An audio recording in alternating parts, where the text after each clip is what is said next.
यशोदानन्दन व्रज जनरञ्जन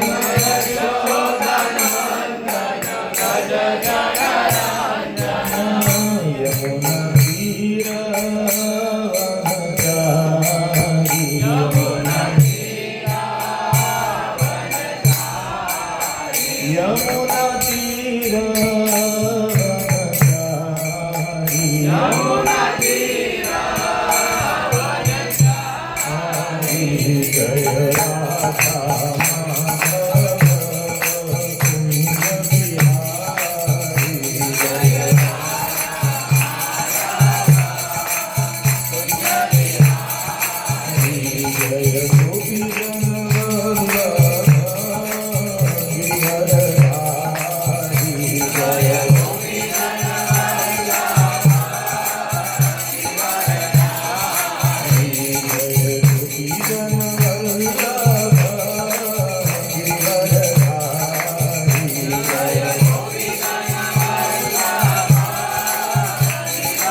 परिव्राजकाचार्य स्तोत्र सत श्री श्रीमद अभय चरणारविंद भक्ति वेदांत स्वामी श्रील प्रभुपाद की सिटी फाउंडर आचार्य जगद्गुरु श्रील प्रभुपाद की ओम विष्णुपाद परमहंस परिव्राजकाचार्य स्तोत्र सत श्री श्रीमद भक्ति सिद्धांत सरस्वती ठाकुर प्रभुपाद की साक्षात वैराग्य मूर्ति गौर किशोर दास बाबा जी महाराज की सच्चिदानंद भक्ति विनोद ठाकुर की वैष्णव सार्वभौम श्री जगन्नाथ दास बाबा जी महाराज की अनंत कोटि वैष्णव वृंद की नामाचार्य श्री हरिदास ठाकुर की श्री रूप सनातन भट्ट रघुनाथ श्री जीव गोपाल भट्टदास रघुनाथ गोस्वामी वृंद की प्रेम से कहो श्री कृष्ण चैतन्य प्रभु नित्यानंद श्री अद्वैत गदाधर श्रीवासादि गौर भक्त वृंद की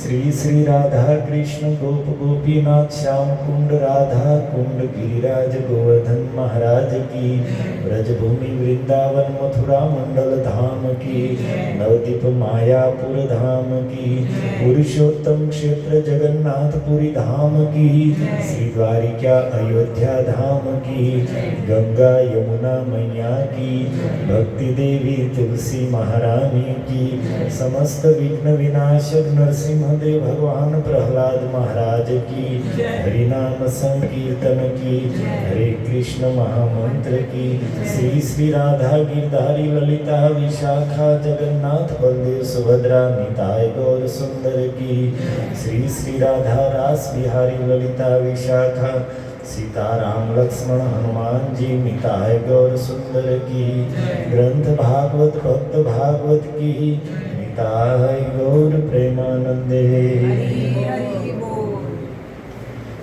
ओम नमो भगवते वासुदेवाय।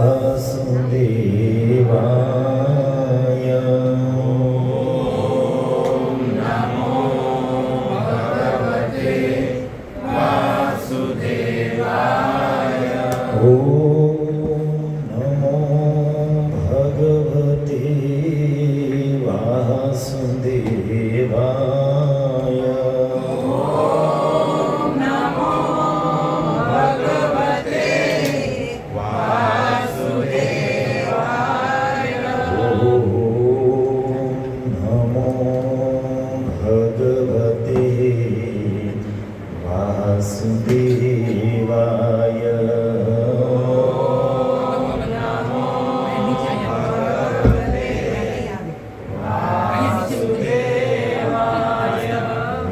नारायणं नमस्कृत्य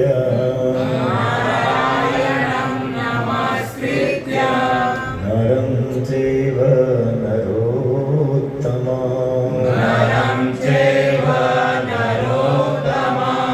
देवीं सरस्वतीं व्यासं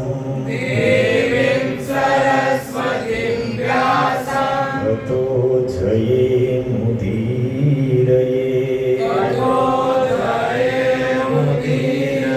कृष्णाय वासुदेवाय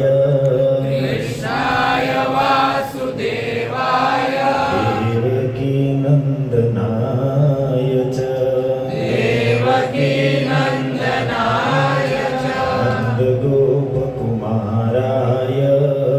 नन्दगोपकुमाराय गोविन्दाय नमो नमः।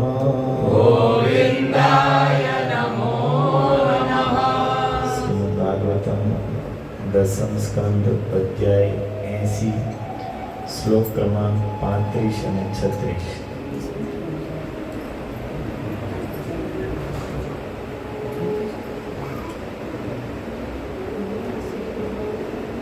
अपि नः स्मर्यते ब्रह्मा अपि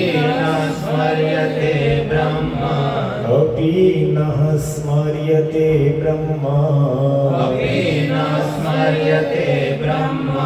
वृद्धं निवसतां गुरो वृद्धं निवसतां गुरो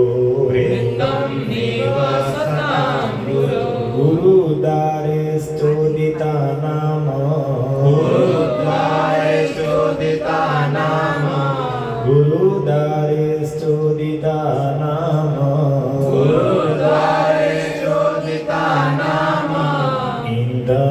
इंधनानयने क्वचित्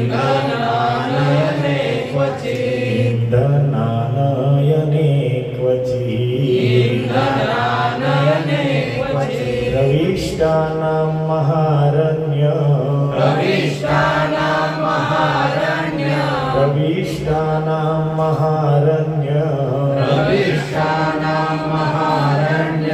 अपर्तोषु महद्विज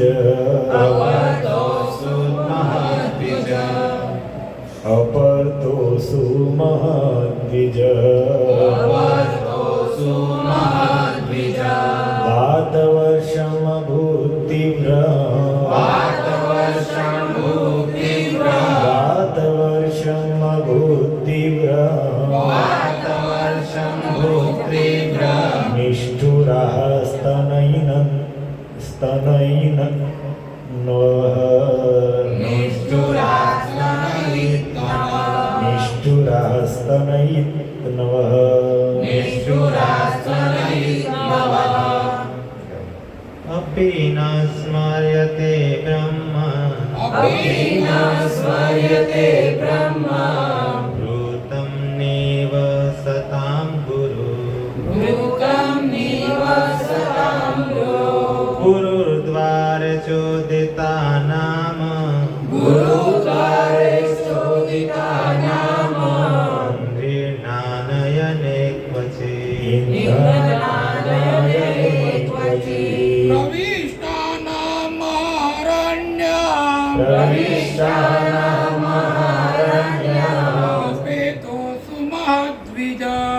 અપર્તો સુમદ્વિજ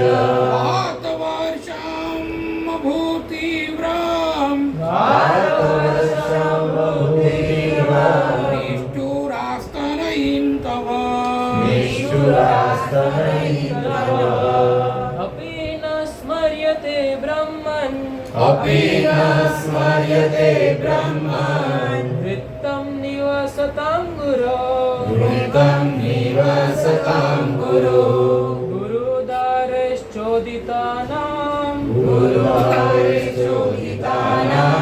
इन्दनानयने क्वचित् इन्द्रनादयने क्वचित्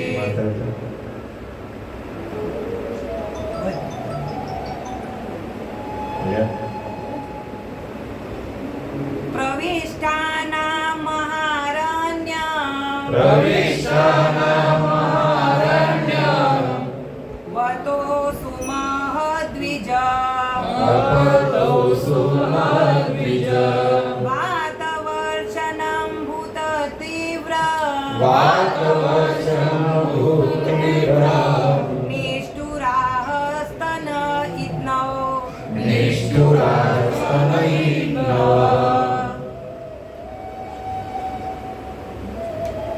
ॐ ज्ञानतिमिरान्धस्य ज्ञानाञ्जनशलाकया चक्षुर्मिलितं येन तस्मै श्रीगुरुवे नमः नमो विष्णुपादाय कृष्णप्रेष्ठाय भूतले श्रीमते भक्तिवेदान्त स्वामिनिति नामिने नमस्ते सरस्वती देवे गौरवाणी प्रचारिणे निर्विशेष शून्यवादी पाश्चात्य देशतारिणे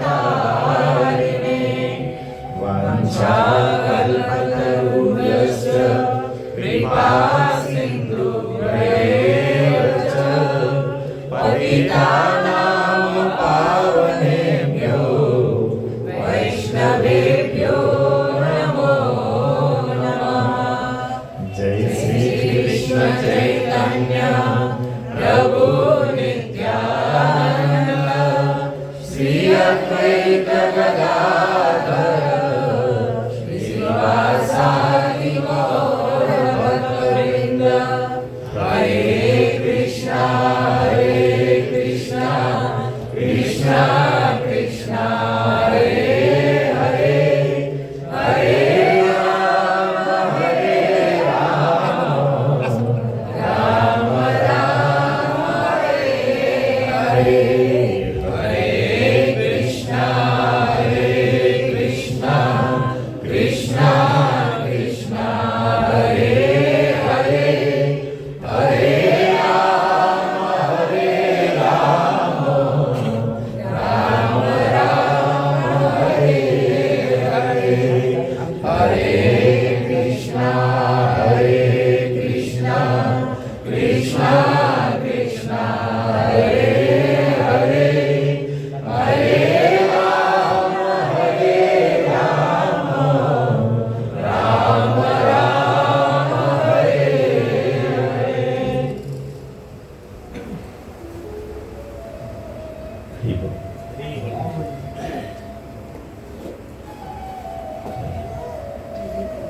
જલની પ્રથમ પુણ્યતિથિ નિમિત્તે એમની જ ઈચ્છાથી પરમ ભાગવત શ્રી સુદામાજીના ચરિત્ર ઉપર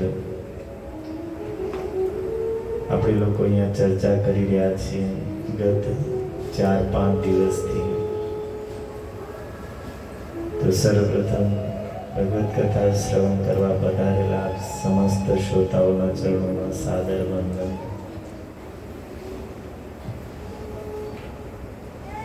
સુદામા દ્વારિકામાં પધાર્યા.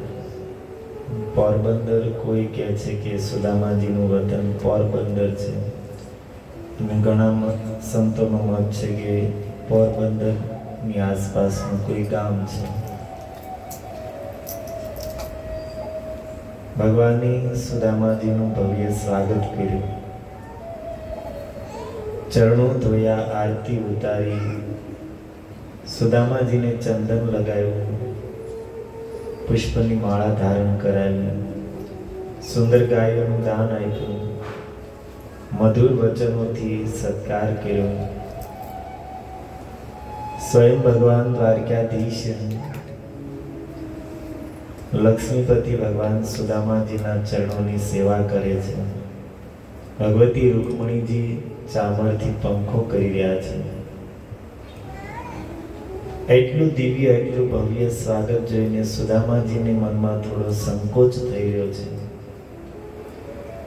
અને એટલા માટે ભગવાન એમને સ્મરણ કરાવે છે. મિત્ર, તમને યાદ છે કે આપણે જ્યારે ગુરુદેવ સાંદીપની ઋષિના આશ્રમમાં વિદ્યા અધ્યયન કરતા હતા, અને ત્યાં પ્રસંગને નિમિત્ત ભગવાન ગુરુની મહિમા સંસારના જીવો સામે પ્રગટ કરે છે. દ્વિજો વિજ્ઞાય વિજ્ઞેયમ તમસઃ પારમ વૈષ્ણુતે. ભગવાન કહે છે કે ગુરુના આશ્રયમાં રહીને જ જાણવા યોગ્ય પરમાત્માને જાણીને આ જીવ તમસ સર્વ દુઃખ પારમ શ્રી વૈકુંઠ લોકમ લભત. આ દુઃખમય સંસારથી પાર ઉતરીને વૈકુંઠને પ્રાપ્ત કરી શકે છે. આ જગતમાં મનુષ્ય માટે 3 ગુરુઓ છે. જન્મ દેવાવાળા પિતા પ્રથમ ગુરુ છે. સંસ્કાર દઈને યજ્ઞોપવિત ગાયત્રી ઇત્યાદિ દ્વારા સત્કર્મની પ્રેરણા આપવાવાળા બીજા ગુરુ છે. અને ભગવાન કહે છે કે જીવને મારું જ્ઞાન આપીને મારી પ્રાપ્તિનો માર્ગ બતાવવાળા ત્રીજા ગુરુ સાક્ષાત મારું જ સ્વરૂપ છે. યથા અહમ જ્ઞાનદો ગુરુ. એ ગુરુ તો સાક્ષાત હું જ છું કે જે જ્ઞાન પ્રદાન કરીને જીવને મારી પ્રાપ્તિનો રસ્તો બતાવે છે.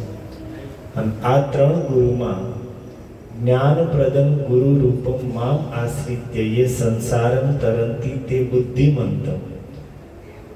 આ 3 પ્રકારના ગુરુમાં પણ જે જ્ઞાન દેવાવાળા, જે મારી પ્રાપ્તિ કરાવવાળા ગુરુ છે, એમનો આશ્રય લઈને ભવસાગરને પાર કરી જાય છે તે બુદ્ધિમંતમ, એ બુદ્ધિમાન વ્યક્તિ છે.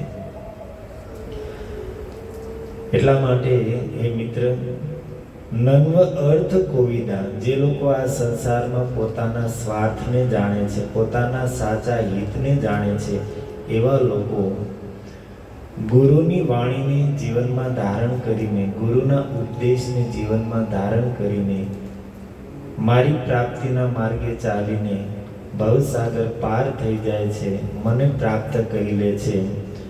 એ લોકો આ જગતમાં સૌથી મહાન બુદ્ધિમાન છે. મારી પ્રાપ્તિનો માર્ગ, મારા ભજનનો માર્ગ બતાવવાળા ગુરુથી શ્રેષ્ઠ આ જગતમાં કોઈ છે નહીં. અને એટલા માટે એવા ગુરુની સેવાથી ઉપર કોઈ ધર્મ નથી. અને ત્યારે ભગવાન કહે છે કે નાહમ ઈજ્યાહ, અર્થાત બ્રહ્મચારીઓનો ધર્મ. બ્રહ્મચારીઓનો ધર્મ શું છે? હોમ હવન કરવા, પૂજા પાઠ કરવો ઇત્યાદિ બ્રહ્મચારીઓના ધર્મ છે. અને બ્રહ્મચારીના ધર્મથી હું એટલો પ્રસન્ન નથી થતો જેટલી ગુરુ શુશ્રૂષયા. બ્રહ્મચારીનો ધર્મ જ નહીં, ગૃહસ્થ લોકો, આપણે બધા ગૃહસ્થ છીએ. ગૃહસ્થોનો ધર્મ શું છે? અતિથિ સેવા, દાન પુણ્ય, યજ્ઞ યાગ, હોમ હવન ઇત્યાદિ ગૃહસ્થોનો ધર્મ છે.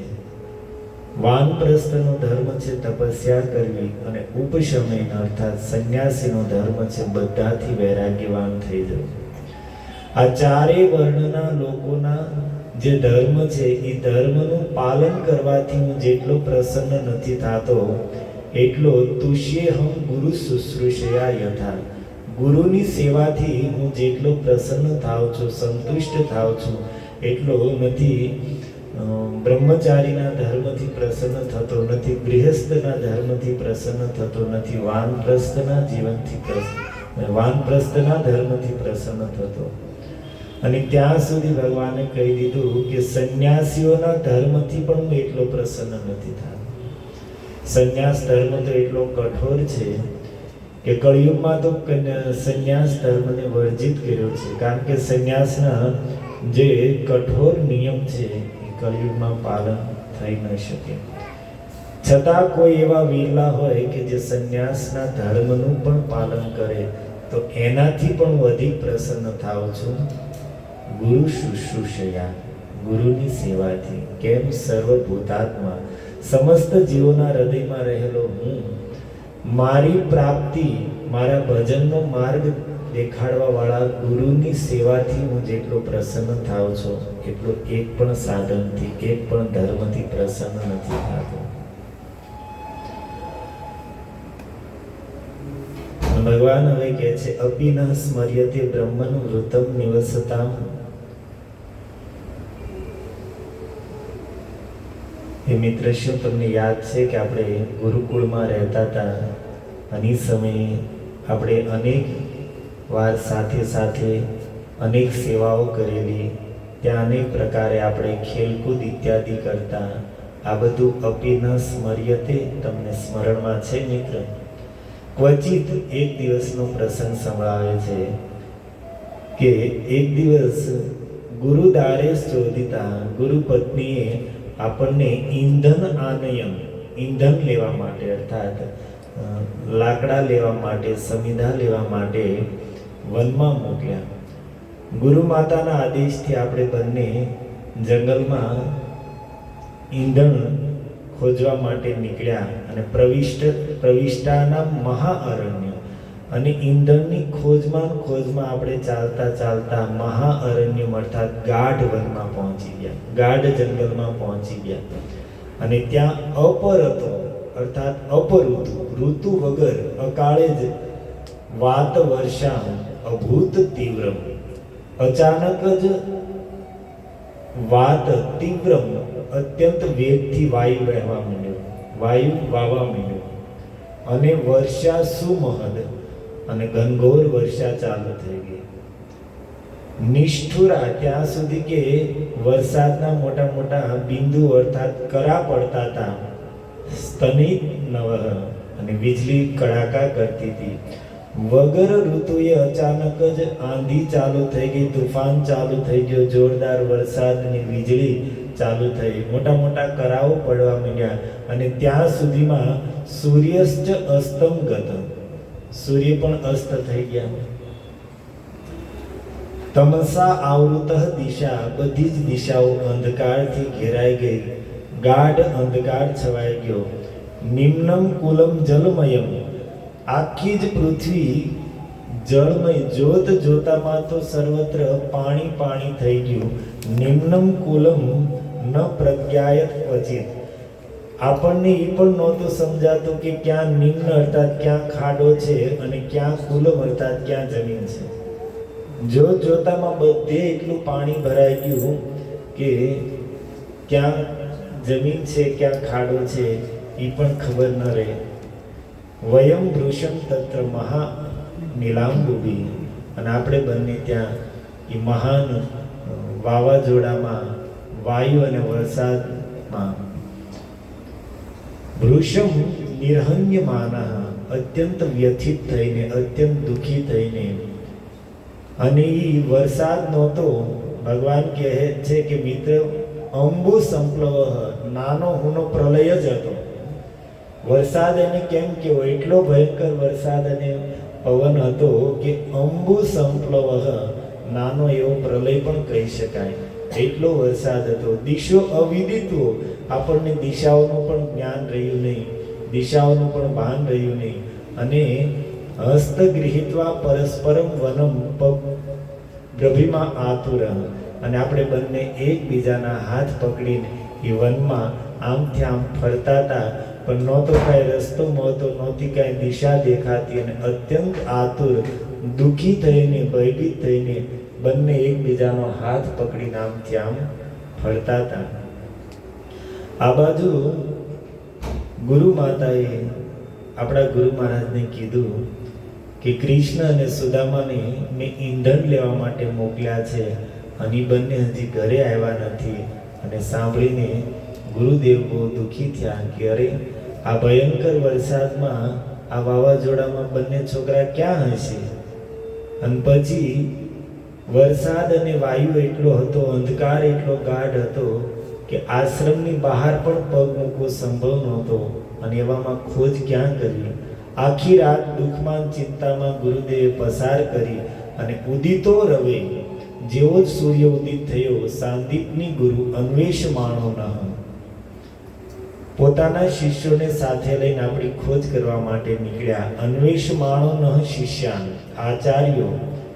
અને ખોજ કરતા કરતા જ્યારે વનમાં આવ્યા જ્યાં આપણે હતા, પશ્યત આતુરાન, અને આપણને બંને જોયા તો આપણે લોકો કઈ સ્થિતિમાં હતા? આતુરાન, અત્યંત દુઃખી અને થરથર કાપતા આપણને બંનેને જ્યારે ગુરુ મહારાજે જોયા અને એ સ્થિતિ આપણી જોઈને ગુરુદેવ એ સમયે કીધું, અહો હે પુત્રકા, યુયમ અસ્મદ અર્થે અતિ દુઃખિતા. હે પુત્રો, કેટલા આશ્ચર્યની વાત છે કે યુયમ, તમે બંને અસ્મદ અર્થે મારી સેવા માટે અતિ દુઃખિતા, એટલું મોટું દુઃખ ઉઠાવી લીધું. મારી સેવા માટે તમે બંનેએ એટલું મોટું દુઃખ ઉઠાવ્યું. આત્માવે પ્રાણીનામ પ્રેષ્ઠતમ અનાદૃત મતપરા. અરે મારી સેવા માટે તમે તમારા શરીરની પણ પરવા ન કરી. આ જગતમાં વ્યક્તિને ઘણી પ્રિય વસ્તુઓ છે. કોઈને પત્ની પ્રિય હોય, પુત્ર પ્રિય હોય, સંપત્તિ પ્રિય હોય, સંબંધીઓ પ્રિય હોય, મિત્ર પ્રિય હોય, પરંતુ આ બધી જ વસ્તુમાં સૌથી અધિક પ્રિય વ્યક્તિને હોય આત્મા, અર્થાત પોતાનું શરીર. આત્માના ઘણા અર્થ થાય. તો અહીંયા કહે છે કે શરીર વ્યક્તિને જેટલું પ્રિય છે એટલું બીજું કોઈ પ્રિય ન હોય. બીજા બધા પ્રિય છે પણ એ પછી આવે. સૌથી પહેલું વ્યક્તિને સૌથી વધારે શું પ્રિય? શરીર. માણસ વાત ગમે એટલી કરે પણ જ્યારે શરીરની વાત આવે તો બધું જ ભૂલી જાય, સંબંધો પણ ભૂલી જાય. એવા પણ જગતમાં દાખલાઓ છે કે જ્યાં વ્યક્તિએ પોતાના શરીર માટે, શરીરની સુખ સુવિધા માટે પોતાના લોકોની જ હત્યા કરી નાખી હોય, પોતાના શરીરના સ્વાર્થ માટે પોતાના અંગત લોકોને પણ હટાવી દીધા હોય. શરીર કેટલું પ્રિય વાત આવે એટલે અમને માં યાદ આવે. અમારે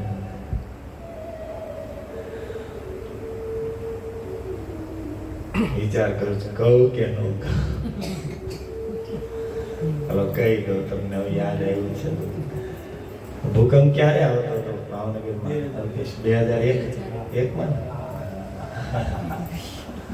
બધા ભક્તો એક સાંભળેલી વાત એટલે પહેલેથી હસે છે.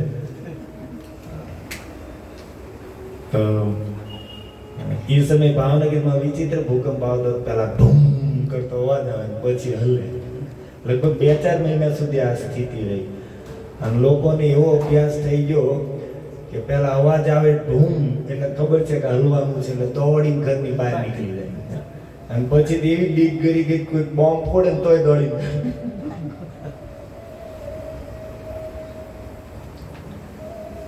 પણ ઠાકોરજીની કૃપા હશે કે પછી છેલ્લે જ્યારે આવવાનો ટાઈમ થયો ત્યારે ભાવનગર બચી ગયું. કચ્છ સાઈડ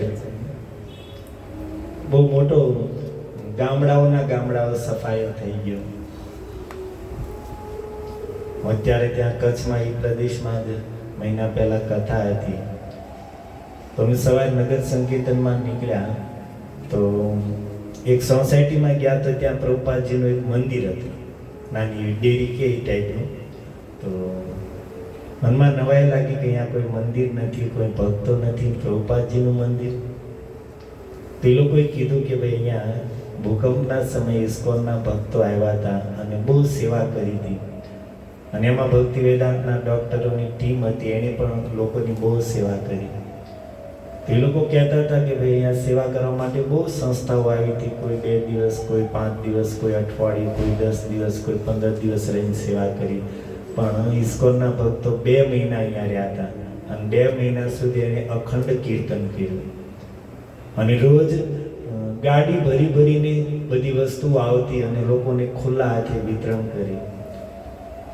અને એ કહેતા હતા કે ભક્તો સ્વયં જે સેવા કરવા માટે ગયા હતા એ સ્વયં કહેતા હતા કે એટલું બધું ક્યાંથી આવે છે અમને નથી ખબર, ખાલી એટલી ખબર છે કે ભગવાનનું કીર્તન થાય છે, કીર્તનના બળેથી બધી વ્યવસ્થા થાય છે, મોકલવાળા મોકલે છે, ખુલ્લા હાથે બધાને બહુ ભોજન પણ કરાવ્યું અને દવા ઇત્યાદિની વ્યવસ્થા કરી. તો 2 મહિના સુધી ત્યાં સેવા કરી. તો ત્યાંના જે લોકો હતા એને એ ઉપકારને યાદ કરવા માટે ત્યાં નાનું એવું મંદિર બનાવીને એમાં ભગવાન નથી, ખાલી પ્રભુપાદજીનો એક મોટો ફોટો મૂકેલો છે. પણ એ ભૂકંપ જે 26 જાન્યુઆરી હતી ને 2001 આવ્યો તો કચ્છમાં, પણ આખા દેશમાં લગભગ 2-3 મિનિટ સુધી હલવાનું ચાલુ રહ્યું. તો ભાવનગર ત્યાં પણ એ મોટો આંચકો હતો. ઘરમાંથી મારા પપ્પાની બધા દોડીને બહાર નીકળી ગયા. માં ઘરમાં હતા અને માનો પગ ભાંગેલો, લગભગ 85-90 વર્ષની ઉંમર હતી. અને પછી ઉંમરમાં કંઈ સારું તો થાય નહીં. માં પથારીમાં જ હતા, ખાલી બાથરૂમ ઇત્યાદિમાં જવા માટે મારા પપ્પા કે મમ્મી ટેકો દઈને લઈ જતા, તો ટેકે ટેકે બાથરૂમ સુધી પહોંચતા. બાકી ખાવા પીવાનું બધું પથારીમાં ખાટલામાં જ થતું. અને ભૂકંપ સવારનો આવ્યો અને બધા ઘરની બહાર નીકળ્યા. અને બહાર નીકળ્યા મારા પપ્પાને યાદ આવ્યું માં અંદર છે. પપ્પા દોડીને અંદર ગયા માને લેવા, ગોતે રૂમમાં તો માં બારણું ખોલીને દોડીને બહાર નીકળી ગયા. માં એ સમયે રોજ એકવાર વાત કરે કે ભાઈ હવે તો ભગવાન લઈ લે, સારું ક્યારે છે મરઘીમાં જન્મી છે. એ સમયે 19મી સદીની શરૂઆતમાં 2000ની શરૂઆતમાં મરકીનો રોગ આવેલો, વડીલોને ખબર છે, બહુ લોકો એમાં મરી ગયા. રોજ દિવસમાં કમસે કમ એકવાર કહે કે હવે રામજી લઈ લે, તારું ક્યારે છે મરકીમાં જન્મીશું.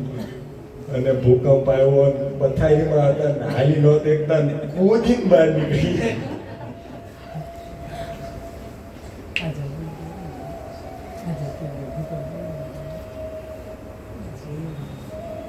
હમણાં ક્યાં હું યાદ કરતો મને ભૂલાઈ ગયું. કોઈ જગ્યાએ ક્યાં એવી ઘટના થઈ હતી તો મારા ભક્તો જ હતા, કોઈ દિવાલ કૂદી ગયો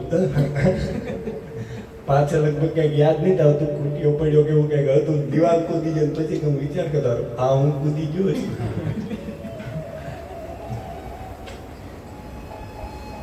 માણસને શરીર જેટલું પ્રિય છે એટલું કાંઈ પ્રિય નથી. આ માવા ખાવાળા છે ને બહુ આપણે સમજાય તો આપણને શું જવાબ દે ખબર?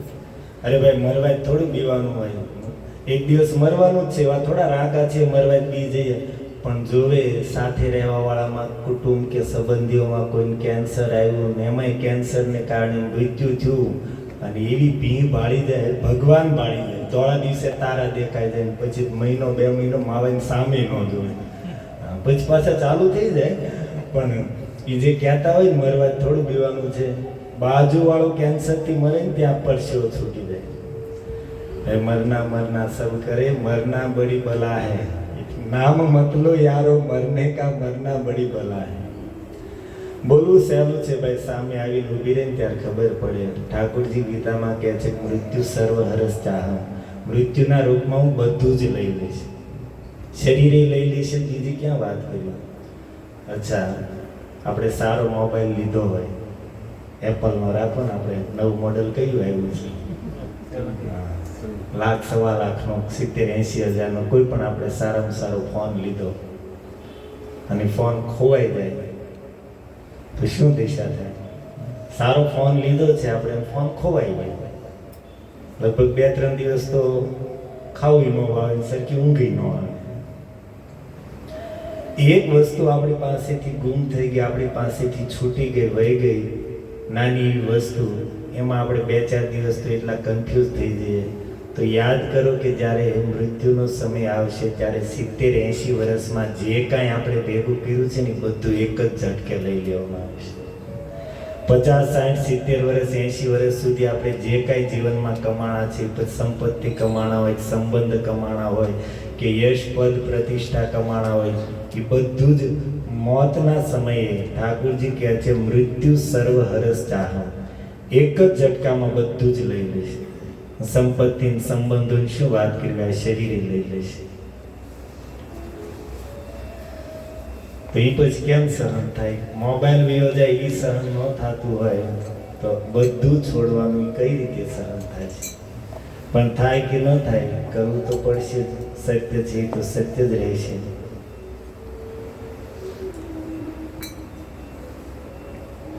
અહો હે પુત્ર કા યુયમ અસ્મદ અર્થે અતિ દુઃખિતા. હે પુત્રો, મારી સેવા માટે તમે કેટલું મોટું દુઃખ ઉઠાવ્યું. આત્માવે પ્રાણીના શ્રેષ્ઠ, વ્યક્તિના જગતમાં સૌથી પ્રિય શરીર છે, પણ એ શરીરની પણ તમે પરવા ન કરી. એ શરીરને પણ મૃત્યુના મુખમાં નાખીને, એટલા મોટા સંકટમાં નાખીને તમે લોકોએ મારી સેવા કરી છે. એટલા માટે સાંદીપની ઋષિ કહે છે એતદિ સત્શિષ્ય કર્તવ્ય ગુરુ નિષ્કૃતમ. સત શિષ્યનું એટલું જ કર્તવ્ય છે, ગુરુના ઋણમાંથી મુક્ત થવા માટે એની માટે એટલું જ કર્તવ્ય છે કે વિશુદ્ધ ભાવેન સર્વાર્થ આત્માર્પણમ ગુરુ. જે કાંઈ છે એમની પાસે એ બધું જ ગુરુને અર્પણ કરવું. પોતાનું શરીર પણ ગુરુની સેવામાં લગાડી દેવું. આ જ ગુરુના ઋણમાંથી મુક્ત થવાનો ઉપાય છે. તુષ્ટોહમ ભો દ્વિજ શ્રેષ્ઠા. સાંદીપનીજી કહે છે કે હે પુત્રો, તુષ્ટોહમ, તમારી સેવાથી હું પ્રસન્ન છું. અને આશીર્વાદ આપે છે શું? સત્યાહ સંતુ મનોરથા, તમારા બધા જ મનોરથ પૂર્ણ થશે. આશીર્વાદ આપતા નથી, હૃદયમાંથી આશીર્વાદ નીકળી ગયા બંનેની સેવા જોઈને. શું? સત્યાહ સંતુ મનોરથા, તમારા મનમાં જે કાંઈ ઈચ્છા હશે, મનોરથા વાંછિતાર્થા, તમારા મનમાં જે કાંઈ પણ ઈચ્છા હશે એ બધી જ પૂર્ણ થશે. અને એટલું જ નહીં, છંદાંસ્ય અયાતયામાની ભવંતિહ પરત્ર ચ, સંપૂર્ણ વેદ અને સંપૂર્ણ ધર્મનું જ્ઞાન તમને ક્યારેય લુપ્ત નહીં થાય. મારી કૃપાથી તમારા અંતઃકરણમાં સંપૂર્ણ ધર્મનું જ્ઞાન પ્રગટ થઈ જશે, સંપૂર્ણ વેદોનું જ્ઞાન પ્રગટ થઈ જશે. અને મારી પાસેથી જે વિદ્યા તમે શીખ્યા છો, જે સાંભળ્યું છે, આ બધું જ ન ઇહ ન પરત્ર ચ, ઇહલોકમાં તો તમને નહીં ભૂલાય, પણ પરલોકમાં પણ આ જ્ઞાન ક્યારેય લુપ્ત નહીં થાય. ગુરુદેવ પ્રસન્ન થઈને કેટલા મોટા આશીર્વાદ આપે છે. જ્ઞાન વ્યક્તિએ ગમે એટલું પ્રાપ્ત કર્યું હોય તો વધી વધી આ લોકમાં કામ આવે. પરંતુ સાંદીપનીજી સેવાથી પ્રસન્ન થયા, અંતઃકરણથી આશીર્વાદ નીકળ્યા કે પુત્રો, તમારા બધા જ મનોરથ પૂર્ણ થશે. અને સંપૂર્ણ વેદોનું જ્ઞાન, સંપૂર્ણ ધર્મનું જ્ઞાન તમારું ક્યારેય નષ્ટ નહીં થાય. આ લોકમાં કે પરલોકમાં તમારું જ્ઞાન અખંડ બનેલું રહેશે. જે લોકોએ ગુરુની કૃપા પ્રાપ્ત કરી છે સેવા દ્વારા, એ લોકો જ સમજી શકે કે ગુરુ સેવાથી શું પ્રાપ્ત થાય છે, ગુરુ સેવાનો શું મહિમા છે. મહાભારતમાં પણ આવી કથા આવે છે. પ્રસિદ્ધ ચરિત્ર છે ધૌમ્ય ઋષિના શિષ્યનું. ધૌમ્યજી જે પાંડવોની સાથે વનવાસ દરમિયાન ગયા હતા, પાંડવોના પુરોહિત હતા. પાંડવો જ્યારે વનમાં ગયા તો યુધિષ્ઠિર મહારાજનો સ્વભાવ એવો પ્રેમાળ અને ઉદાર હતો કે એમના સ્નેહથી વશ થઈને ઇન્દ્રપ્રસ્થ અને હસ્તિનાપુરના અસંખ્ય બ્રાહ્મણો પણ એમની સાથે ગયા વનમાં. એટલા બધા બ્રાહ્મણો સાથે બધાના ભોજનની વ્યવસ્થા કેમ કરવી? અને ત્યારે યુધિષ્ઠિર મહારાજે સૂર્યદેવની આરાધના કરી અને સૂર્યદેવ પ્રસન્ન થઈને અક્ષય પાત્ર આપ્યું. એનાથી બધા બ્રાહ્મણોની ભોજન ઇત્યાદિની વ્યવસ્થા થાય. પછી યુધિષ્ઠિર મહારાજે હાથ જોડીને પગ પકડીને જેમ તેમ સમજાવીને બધા બ્રાહ્મણોને ધીરે ધીરે પોતપોતાના ઘરે મોકલ્યા. અંતમાં ધૌમ્ય ઋષિ કહે છે કે પુત્ર, હું જાઉં એ પહેલા હું એ જાણવા ઈચ્છું છું કે તમે લોકો અજ્ઞાતવાસ કઈ રીતે પસાર કરશો, અજ્ઞાતવાસ કઈ રીતે પસાર કરશો. કારણ કે 12 વર્ષનો વનવાસ હતો અને 1 વર્ષ અજ્ઞાતવાસમાં રહેવાનું હતું. તો અજ્ઞાતવાસ તમે કઈ રીતે પસાર કરશો, કઈ જગ્યાએ તમે અજ્ઞાતવાસમાં રહેશો? યુધિષ્ઠિર મહારાજ કહે છે કે ભગવાન, અત્યારે તો અમે વિચાર કર્યો છે કે વિરાટનગરમાં મહારાજ વિરાટને ત્યાં એના રાજમહેલમાં જ ગુપ્ત રૂપથી કોઈની કોઈ સેવા લઈને અજ્ઞાતવાસ પસાર કરશું. તો ધૌમ્ય ઋષિ કહે છે કે મહારાજ, તમે જાણો છો કે એક રાજાને ત્યાં કઈ રીતે રહેવું જોઈએ? તમે જાણો છો કે એક રાજાને ત્યાં કઈ રીતે રહેવું જોઈએ? યુધિષ્ઠિર મહારાજ કહે છે ભગવાન આપ જ બતાવો. શું યુધિષ્ઠિર નહીં જાણતા હોય? હજી થોડાક દિવસ પહેલા જેની પાસે ઇન્દ્રપ્રસ્થનું રાજ્ય હતું, સંપૂર્ણ પૃથ્વીને જીતીને રાજસૂય યજ્ઞ કર્યો અને એમાં એટલું ઐશ્વર્ય હતો, એટલો વૈભવ હતો કે જોઈને જ દુર્યોધન સળગી ઉઠ્યો. અને પછી ધૃતરાષ્ટ્રને પ્રેરિત કરીને પાંડવોને જુગાર માટે બોલાવ્યા અને એમનું બધું લઈને વનમાં મોકલી દીધા. તો હજી તો થોડા દિવસ પહેલા સ્વયં રાજા હતા. શું એને નહીં ખબર હોય કે એક રાજાની પાસે કઈ રીતે રહેવું જોઈએ? જાણવા છતાં યુધિષ્ઠિર શું કહે છે કે બતાવો ગુરુદેવ, કઈ રીતે રહેવું જોઈએ? પાંડવોનો આ સૌથી મોટો ગુણ હતો કે પોતાનાથી વડીલો, કોઈ શ્રેષ્ઠ લોકો કંઈ કહેતા હોય તો એને સાંભળવું. પાંડવોની ભક્તિ તો હતી જ, પણ એમના સદગુણોને કારણે પણ ભગવાન એમના વશમાં હતા. અને પાંડવોનો આ ગુણ હતો યુધિષ્ઠિર મહારાજનો કે જાણવા છતાં પોતાનાથી શ્રેષ્ઠ લોકો, પોતાનાથી વડીલો, માતા પિતા કંઈ કહેતા હોય તો એમને સાંભળવું. આપણાથી વડીલો આપણને કંઈ સલાહ આપતા હોય, આપણા માતા પિતા આપણને કંઈ વાત કરતા હોય તો પ્રાય લોકોની ટેવ હોય, આ ખબર છે. હજી તો કહેવાનું ચાલુ કરે ત્યાં આપણા મોઢામાં શું શબ્દ નીકળે? આ ખબર છે. અચ્છા, એટલું કહેતોય વાંધો નહીં, આ ખબર છે, પણ આગળ પાછું તમારી બધું કહેવાની જરૂર નથી. તો આ કેટલો તિરસ્કાર છે વડીલોનો, માતા પિતાનો. એની પ્રત્યે કેટલો મોટો અનાદર છે કે એની વાત સાંભળવી નહીં, એની વાત કાપી નાખવી. આપણા માતા પિતા, આપણા વડીલો આપણને કંઈ કહેતા હોય અને આપણે ખાલી સાંભળી લઈએ, ભલે કરીએ ને, ખાલી સાંભળી લઈએ તો એ લોકો કેટલા રાજી થાય.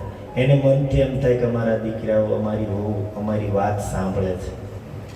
એટલે ખાલી એટલા માત્રથી રાજી રહે કે અમારા છોકરાઓ, અમારી વહુ અમારી વાત સાંભળે છે. અને સાંભળીને જો માની લે તો એ લોકો એટલા રાજી થાય કે એમ થાય કે અમારે સ્વર્ગ જવું નથી, અમારે અહીંયા જ સ્વર્ગ છે.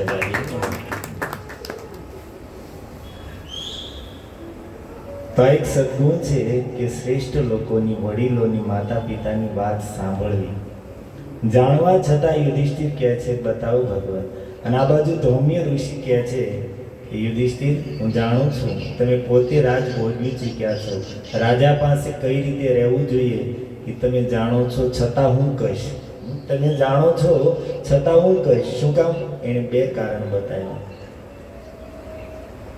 એક તો હિતની વાત કરવી એ એક પ્રેમનું આદાન પ્રદાન છે. ધૌમ્ય ઋષિ શું કહે છે કે રાજન, પોતાના લોકોને હિતની વાત કરવી એ એક પ્રેમનું આદાન પ્રદાન છે. આપણને બધાને અનુભવ છે કે માનો આપણે અહીંયાથી ગાડી લઈને, 4 વ્હીલ ગાડી લઈને આપણે કદાચ સુરત જવા માટે, ભાવનગર જવા માટે, કાંઈ પણ જગ્યાએ જવા માટે નીકળીએ અને ઘરમાં વડીલો હોય તો એ શું કહે? ભાઈ ધીરે ચલાવજે, ભાઈ જોઈને ચલાવજે, ભાઈ જાળવીને ચલાવજે, ભાઈ આમ ન કરતો, ભાઈ તેમ. પેલા ભાઈનું હું નાના નાના ગગાઓ, અમને નથી બધી ખબર પડતી, અમને નથી ખબર પડતી તો શું કહેવાની જરૂર છે? એટલા માટે કહે છે કે એને આપણી પ્રત્યે સ્નેહ છે, આપણી પ્રત્યે પ્રેમ છે, આપણા હિતની એને ચિંતા છે. અને એટલા માટે જાણવા છતાં આપણને વારંવાર સાવધાન કરે છે, ભાઈ ધ્યાન રાખજે, ભાઈ જાળવજે. જો પ્રેમ ન હોય તો શું કામ કે ખબર જ છે ભાઈ બધાને. પાડોશીને આપણે કહેવા ગયા ક્યારેક જાળવીને હાંકજે, ત્યાં પ્રેમ નથી.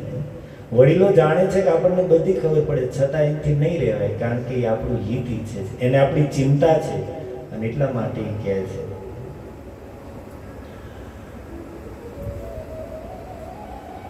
ધૌમ્ય ઋષિ કહે છે કે પોતાના જે હોય એમને હિતની વાત કરવી આ એક પ્રેમનું આદાન પ્રદાન છે. અને બીજી વાત એ કરે છે ધૌમ્ય ઋષિ કે સારી વાત હોય એને વારંવાર કહેવા સાંભળવાથી એ સારી વાત છે એ હંમેશા દિમાગમાં બનેલી રહે છે. આજની ભાષામાં કહીએ તો રિફ્રેશ થયા કરે. સારી વાત કે સારો વિચાર વારંવાર કહેવામાં આવે, વારંવાર સાંભળવામાં આવે તો એ વાત તાજી બનેલી રહે. માની લો તમે લોકો આપણે અહીંયા 5 દિવસથી 4-5 દિવસથી કથા સાંભળીએ છીએ, અને કથામાં કોઈ વાત તમને સારી લાગી હોય તો એ વાત કેટલા દિવસ યાદ રહેશે? અઠવાડિયું, 10 દિવસ, 15 દિવસ, વધી તો મહિના 2 મહિનામાં તો આપણે ભૂલી જ જઈશું. પણ મહિના 2 મહિનામાં ભૂલાય પહેલા પાછી એકવાર એ વાત સાંભળવામાં આવી જાય તો પાછી યાદ તાજી થઈ જાય. પાછી 2-4 મહિના માટે એ વાત યાદ રહી જાય, અને પાછી ભૂલું થાય ત્યાં પાછી સાંભળવામાં આવી જાય. તો ધૌમ્ય ઋષિ કહે છે કે સારી વાત હોય, સારા વિચારો હોય અને વારંવાર સાંભળતા રહેવાથી તાજા બનેલા રહે છે, મગજમાં, દિમાગમાં એ બનેલા રહે છે. એટલા માટે સત્સંગનો જ્યાં મહિમા છે ત્યાં સર્વત્ર શબ્દ આગળ લાગેલો રહેશે, નિત્યમ ભાગવત સેવ્યા, સદા સેવ્યા શ્રીમદ ભાગવતી. સત્સંગની આગળ નિત્ય શબ્દ શું કામ લગાડ્યો, અથવા તો સદા શબ્દ? રામાયણમાં જ્યારે રામ રાજ્યની સ્થાપના થઈ, ભગવાન અયોધ્યાના સિંહાસન પર બિરાજમાન થયા તો સર્વપ્રથમ દેવતાઓ આવીને ભગવાનની સ્તુતિ કરે છે, અને દેવતાઓ સ્તુતિ કરી ગયા તો ભગવાન શંકર બધાથી પાછળ આવે છે. શિવજીના મનમાં ભાવ હતો કે દેવતાઓ સ્વાર્થી છે, જઈને કંઈક ને કંઈક માંગશે, એટલા માટે એમની સાથે નથી જવું. દેવતાઓ સ્તુતિ કરી ગયા પછી પાછળથી ભગવાન શંકર આવ્યા, બહુ સુંદર સ્તુતિ કરી, અને સ્તુતિના અંતમાં માંગે છે, પ્રાર્થના કરે છે, બાર બાર બર માંગવ હર્ષિ દેહુ શ્રી રંગ, પદ સરોજ અનપાયની ભક્તિ સદા સતસંગ.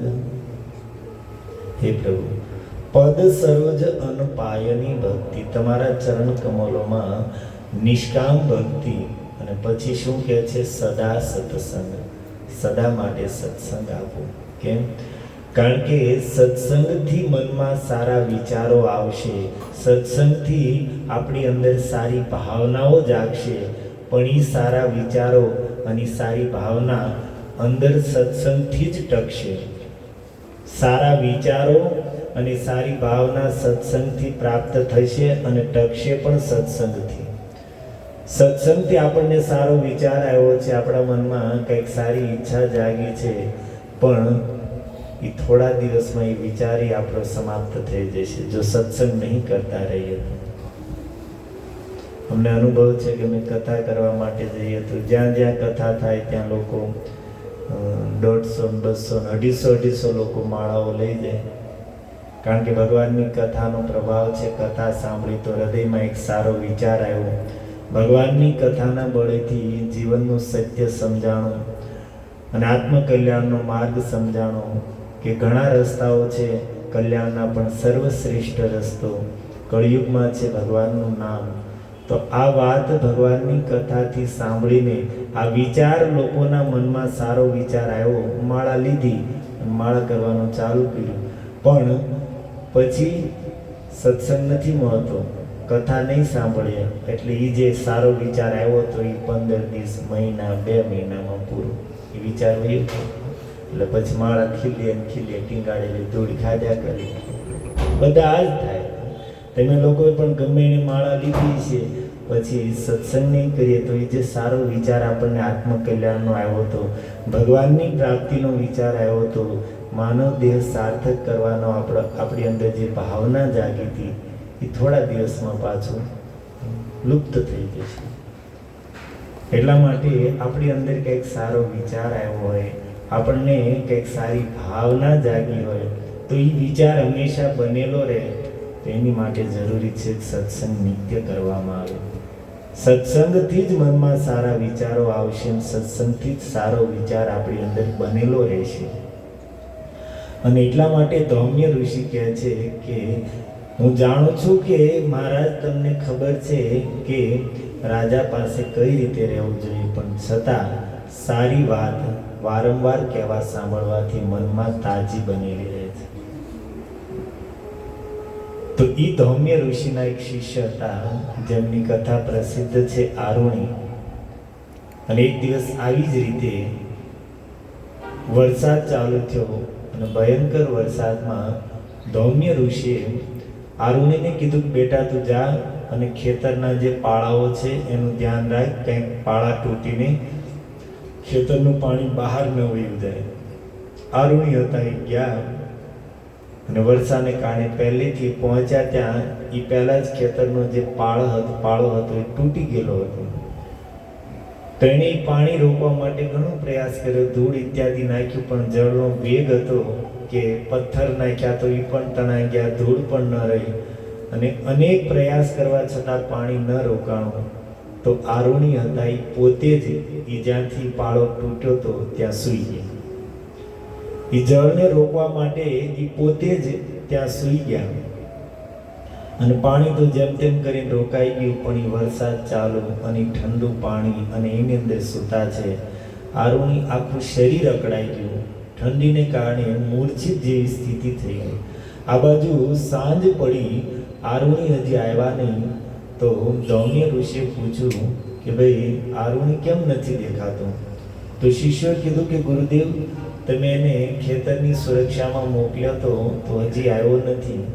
અને સાંભળીને ધૌમ્ય ઋષિને બહુ દુઃખ લાગ્યું, પણ જઈ શકે એવી સ્થિતિ નહોતી, રાત્રિ થઈ ગઈ હતી.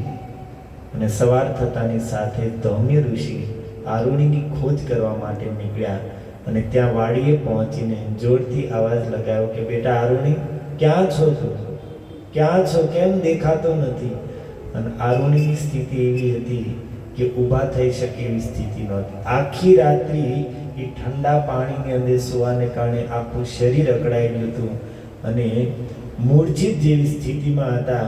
પણ ગુરુદેવનો અવાજ સાંભળ્યો તો જેમ તેમ કરીને હાથ ઊંચો કરીને બોલે છે, ગુરુદેવ હું અહીંયા છું, અહીંયા પાળા પાસે સૂતો છું પાણી રોકવા માટે, તમારા આદેશનું પાલન કરવા માટે અહીંયા સૂતો છું. ધૌમ્ય ઋષિ ત્યાં ગયા.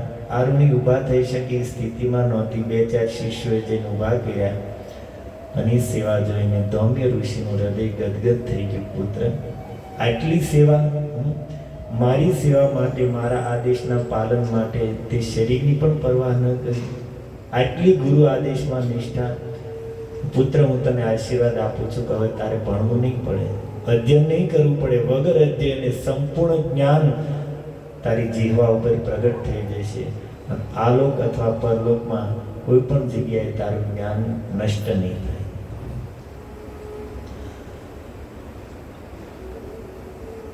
હવે તો ઘણા પ્રસંગો. હજી એક કથા ધૌમ્ય ઋષિના શિષ્યને કહી દઉં. 3 શિષ્યને આવા થયા, પણ 3ની નહીં, પણ 2ની ખાલી ચર્ચા સાંભળી. એક હતા ઉપમન્યુ, એક આરુણીની ચર્ચા આપણે કરી, બીજા હતા ઉપમન્યુ. તો ઉપમન્યુનું શરીર થોડુંક મોટું હતું. તો ધૌમ્ય ઋષિએ એક દિવસ પૂછ્યું કે પુત્ર, તું ભોજન કઈ રીતે કરે છે? કારણ કે બ્રહ્મચારીનો ધર્મ છે કે ભિક્ષા માંગીને લાવવું અને ભિક્ષા માંગીને જે કાંઈ મળે ગુરુને અર્પણ કરવામાં આવે અને ગુરુ પછી એમાંથી જે આપે એનાથી સંતુષ્ટ રહેવું. તો ઉપમન્યુ ગામમાં જઈને ભિક્ષા માંગીને લઈને આવતા અને ધૌમ્ય ઋષિને અર્પણ કરતા અને ધૌમ્યજી એમાંથી બીજા બધા વિદ્યાર્થીઓને તો ભોજનની વ્યવસ્થા, ભોજનનો ભાગ આપતા, પણ ઉપમન્યુને કાંઈ ન આપતા. અને ઘણા દિવસ થયા પણ ઉપમાન્યુ તો જેવા હટ્ટા કટ્ટા જ છે, અને તો ભૂખ્યા રહે તો થોડું શરીર તો દુબળું પડે. તો ધૌમ્યજીએ પૂછ્યું કે પુત્ર, હું જોઉં છું કે તારું શરીર તો બિલકુલ સશક્ત છે, હું તો ભોજન તને આપતો નથી, તો તારા ભોજનની વ્યવસ્થા કઈ રીતે થાય છે? તો ઉપમાન્યુએ કીધું કે ગુરુદેવ, હું ભિક્ષા માંગી લાવું છું અને બધી જ ભિક્ષા તમને આપી દઉં છું. તમારી પાસેથી કાંઈ ભોજન મળતું નથી તો હું ગામમાં જઈને ફરીવાર ભિક્ષા માંગુ છું અને ભિક્ષા માંગીને ભોજન કરું છું. ધૌમ્યજી કહે છે, પુત્ર, આપણે બ્રહ્મચારીઓ છીએ અને સાધુઓએ બે વખત ગૃહસ્થોના ઘરેથી માંગીને એની પર બોજ ન બનવો જોઈએ. કોઈ ગૃહસ્થને એની પાસે વારંવાર ભિક્ષા માંગીને એને સંકટમાં ન નાખવા જોઈએ. બ્રહ્મચારીઓના ધર્મ નથી કે બે વખત ભિક્ષા માંગવી. તો હવે તો એવું નહીં કરતો. ઉપમાન્યુ કીધું, જેવી આજ્ઞા ગુરુદેવ. અને પછી થોડાક દિવસ થયા પણ હજી આરુણી તો પાછા પડતા જ નથી. એમના હટ્ટા ઉપમાન્યુ હજી શરીર એવું હુષ્ટપુષ્ટ છે. તો થોડા દિવસ પછી પાછું પૂછ્યું ધૌમ્યજી કે પુત્ર, હવે તું શું ભોજન કરે છે? તો કે ગુરુદેવ, તમારા આદેશથી આખો દિવસ વનમાં ગાયો ચરાવવા માટે જાઉં છું અને ભૂખ લાગે ત્યારે ગાયોને દોઈને દૂધ પી લઉં છું. ધૌમ્ય ઋષિ કહે છે, પુત્ર,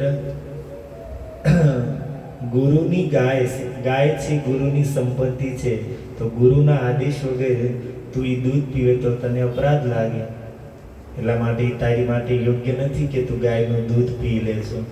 ગુરુની સેવાની જે વસ્તુ છે, ઠાકોરજીની સેવાની જે વસ્તુ છે, તું પી યોગ્ય નથી. તો આરુણી કહે, ઉપમાન્યુ કહે છે, ઠીક છે ગુરુદેવ, હવે ધ્યાન રાખીશ. અને પાછા થોડા દિવસ ગયા પણ જોયું કે હજી ખાધ્યા પીધા વગર જ તે ગુરુકુળમાંથી ધૌમ્યજીને તો પરીક્ષા લેવી છે, એટલા માટે જાણી જોઈને એને ભોજન આપતા નથી. ઉપમાન્યુ હજી શરીર એનું હુષ્ટપુષ્ટ છે. એટલે એક દિવસ પાછું ધૌમ્યજીએ પૂછ્યું કે પુત્ર, આજકાલ તારી ખાવાની વ્યવસ્થા શું છે? ભોજન કઈ રીતે કરે છે?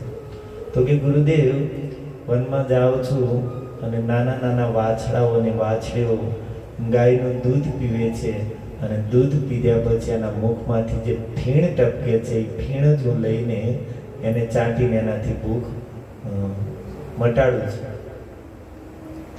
ધૌમ્ય ઋષિ કહે છે, બેટા, તો તું વાછડાઓ સાથે વાછડીઓ સાથે અન્યાય કરે છો, કારણ કે એ લોકો જોતા હશે કે આના ફીણથી જ તારું જીવન ચાલે છે, તો એ બિચારા પોતાના ભાગના દૂધનું જ ફીણ બનાવીને હાથે કરી નીચે પાડતા હશે તારા ભોજનની વ્યવસ્થા માટે. તો તું પોતાની માટે નાના વાછડા વાછડીઓને ભૂખ્યા રાખી યોગ્ય નથી. જી ગુરુદેવ, હવે ધ્યાન રાખીશ. અને પછી ઉપમાન્યુ એની તો સેવા જ હતી. ગુરુકુળની ગાયોને લઈને રોજ આખો દિવસ સવારથી સાંજ સુધી વનમાં ચરાવવા માટે જતા અને ગાયોની પાછળ આખો દી ચાલે. અને એક તો શરીર મોટું હતું, ખાવા પીવાના બધા જ રસ્તાઓ ગુરુદેવ બંધ કરી દીધા. અને ભૂખ લાગી એટલી કડકડાટ કે શું કરવું. અને ભૂખ જ્યારે સહન ન થઈ તો વનમાં એક દિવસ આંકડાના પાન લીધા અને ઈ ચાલી ગયા.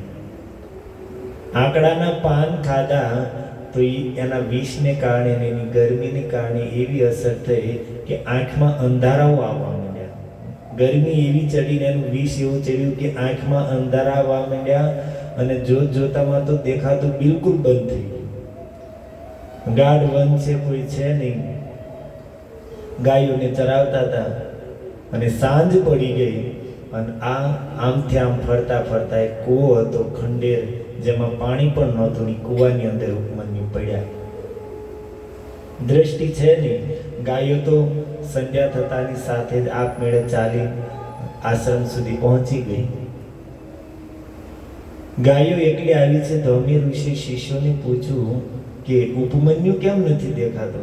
તો એ લોકોએ કીધું કે ભાઈ અમે પણ નથી જોયો, ગાયો તો એકલી આવી, ઉપમાન્યુ આવ્યો નથી. તો પહેલા તો ધૌમ્યજીને વિચાર આવ્યો કે કંઈક મેં એટલો પરેશાન કર્યો, એટલા દિવસ ભૂખ્યો રાખ્યો તો બચારો દુઃખી થઈને ઘરે તો નથી થઈ ગયો. પણ પછી વિચાર આવ્યો કે નહીં, ઘરે જવાવાળામાંથી તો છે નહીં. અને ખોજ કરતા નીકળ્યા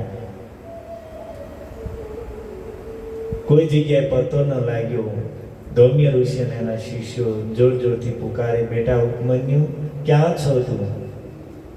અને જેવો ગુરુદેવનો અવાજ સાંભળ્યો તો કૂવામાંથી કહે છે, ગુરુદેવ હું અહીંયા છું, અહીંયા કૂવામાં પડ્યો છું. ધૌમ્યજી ત્યાં ગયા ને જોયું, અરે બેટા આ શું થયું તને? તારી દ્રષ્ટિ ક્યાં ગઈ? તો જે થયું તે બધી વાત કરી. અને ધૌમ્ય ઋષિએ કીધું કે પુત્ર, હું તને અશ્વિની કુમારનો એક સ્તોત્ર બતાવું છું, તું એ મારી પાછળ બોલ અને અશ્વિની કુમારોની સ્તુતિ કર. ધૌમ્ય ઋષિના કહેવાથી અશ્વિની કુમારો જે દેવતાઓના વૈદ્ય કીધા છે, ડોક્ટર કીધા છે, અને સ્તોત્રથી પ્રસન્ન થઈને બંને અશ્વિની કુમારો ત્યાં પ્રગટ થયા. એ કૂવાની અંદર પ્રગટ થયા અને એના હાથમાં એક સુંદર થાળ હતો ને એમાં માલ પૌવા હતા. અને એ ઉપમન્યુને કહે છે કે પુત્ર, અમે તારી માટે આ સ્વર્ગના દિવ્ય ઔષધિ માલપવા લાવ્યા છે, સ્વાદિષ્ટ પણ છે અને ઔષધિ પણ છે. તું આને ખાઈ લે, તારી આંખની રોશની, તારી દ્રષ્ટિ પાછી તને પ્રાપ્ત થઈ જશે. ઉપમન્યુ કહે છે કે પહેલા તમે જે લાવ્યા છો એ મારા ગુરુદેવને અર્પણ કરો, અને મારા ગુરુદેવ કહેશે તો જ હું ખાઈશ. શું કહે છે કે પહેલા તમે માલપૌવાને ગુરુદેવને અર્પણ કરો અને ગુરુદેવ આદેશ દેશે તો હું ખાઈશ. અશ્વિની કુમારો પણ એની ગુરુ નિષ્ઠાની પરીક્ષા લેવા માટે કહે છે કે જો અમે આવી જ રીતે એક વખત પહેલા પણ તમારા ગુરુ ધૌમ્ય ઋષિને પણ આવી રીતે અમે માલપૌવા આપ્યા હતા, તો એણે તો એમના ગુરુને નહોતું પૂછ્યું, એણે તો એમના બી ખાઈ લીધા હતા. તો તું પણ પુત્ર લઈ લે, આમાં તને દોષ નહીં લાગે. ઉપમન્યુ કહે છે કે નહીં, ગુરુદેવ જે કર્યું, ગુરુના દોષ કે ગુણ જોવા એ શિષ્યનું કર્તવ્ય નથી. ગુરુ જે કર્યું એ ભલે કર્યું, પણ હું ગુરુના આદેશ વગર ગ્રહણ નહીં કરું. અશ્વિની કુમારો પ્રસન્ન થઈ ગયા અને કીધું, પુત્ર અમે તને દિવ્ય દ્રષ્ટિ આપીએ છીએ, તારી દ્રષ્ટિ જે વહી ગઈ છે એ તને આંખોની દ્રષ્ટિ આપીએ છીએ. અને સાથે સાથે પ્રસન્ન થઈને અશ્વિની કુમારે એ ઉપમન્યુના બધા જ દાંત સોનાના બનાવી દીધા કે અમે તને સાથે સાથે સુવર્ણના દાંત પણ આપીએ છીએ. સારું છે, અત્યારે આપ્યા હોય તો કિડની નહીં રહે, કિડની કોરોનામાં ન રહેવા દીધી, દાંત રહેવા દેતા છે 1.5 લાખના ભાવ.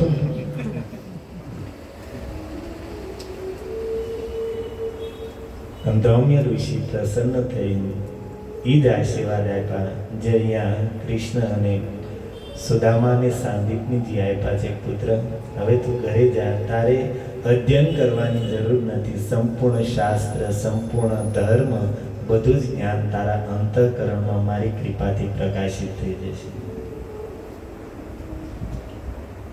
ધૌમ્ય ઋષિના હજી એક ત્રીજા એવા શિષ્ય હતા વેદ, એની ચર્ચા અત્યારે નહીં કરીએ. તો આ બધા શાસ્ત્રોમાં અસંખ્ય આવા પ્રસંગો છે કે જેમાં ગુરુના આદેશનું પાલન કરીને આ જગતમાં મહાપુરુષોએ બહુ મોટી સિદ્ધિઓ પ્રાપ્ત કરી લીધી. વૃંદાવનમાં તમને ખબર હોય, સ્વામી હરિદાસજી જેમણે બાંકે બિહારીજીને પ્રગટ કર્યા, અને એમના શિષ્ય હતા વિઠ્ઠલ વિપુલ દેવજી. એમની કૃપાથી જ આજે આપણને બાંકે બિહારીજીના દર્શન થાય છે. સ્વામી હરિદાસજી વૃંદાવનમાં નીકળતા તો નિધિવન પાસેથી નીકળતા તો નિધિવનની સામે જોઈને ઊભા રહેતા. કલાકો સુધી સ્વામીજી નિધિવનની સામે દ્રષ્ટિ રાખીને ઊભા રહેતા. સાથે એના બધા શિષ્યો, વિઠ્ઠલ વિપુલ દેવ એના પ્રધાન શિષ્ય હતા, બીજા પણ શિષ્યો હતા. તો એક દિવસ વિઠ્ઠલ વિપુલ દેવજીએ પૂછ્યું કે ગુરુદેવ, તમને તો અહીંયા દર્શન થાય છે, પણ કૃપા કરો અમને દ્રષ્ટિ આપો તો અમને પણ કાંઈક ઠાકોરજીની લીલાના દર્શન થાય. સ્વામીજીએ કૃપા કરી અને દ્રષ્ટિ આપી તો જે શિષ્યો સાથે હતા એ શું જોવે છે? નિધિવનની અંદર સાક્ષાત રંગમહલ છે અને એની અંદર પ્રિયા પ્રીતમ રાધા કૃષ્ણ સુંદર રાસ કરી રહ્યા છે. અનેક સખીઓ છે, ભગવાનની મધુર લીલા ચાલે છે.